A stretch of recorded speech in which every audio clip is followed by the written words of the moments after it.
I'm Jason, and tonight we read from the revised Aesop's Fables, The Goods and the Ills, or in more modern language, The Goods and the Bads. And in this story, it talks about Jupiter going to heaven and talking to Jupiter. Jupiter is not the gas giant planet that we know about in our solar system.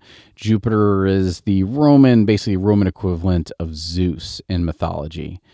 And but which is one of the reasons why, since a lot of our planets are named after Roman mythological gods, why Jupiter, being this huge planet, is named so. So this is The Goods and the Bads, The Goods and the Ills, and I hope you enjoy.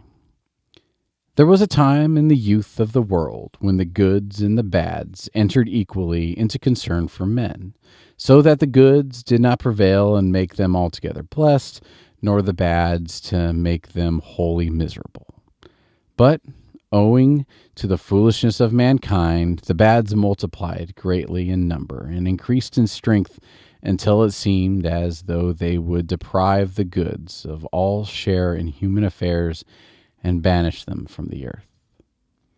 The goods, therefore, betook themselves to heaven and complained to Jupiter of the treatment they had received, and at the same time praying to him to grant them protection from the bad, and to advise them concerning the manner of their intercourse with men.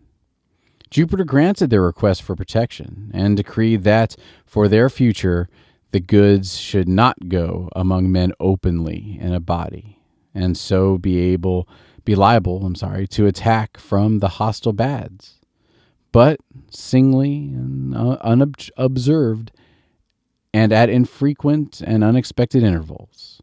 Hence is why the earth is full of bad, and they come and go as they please, and are never far away, while the goods, alas, come one by one, and have to travel all the way from heaven, so that they are very seldom seen.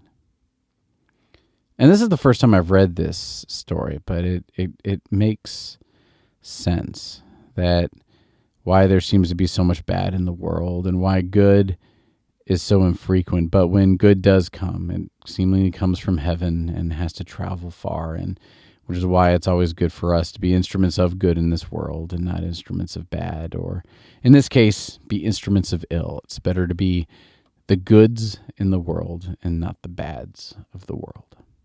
Well, I hope you enjoyed reading as much as I enjoyed listening. Oh, flip that.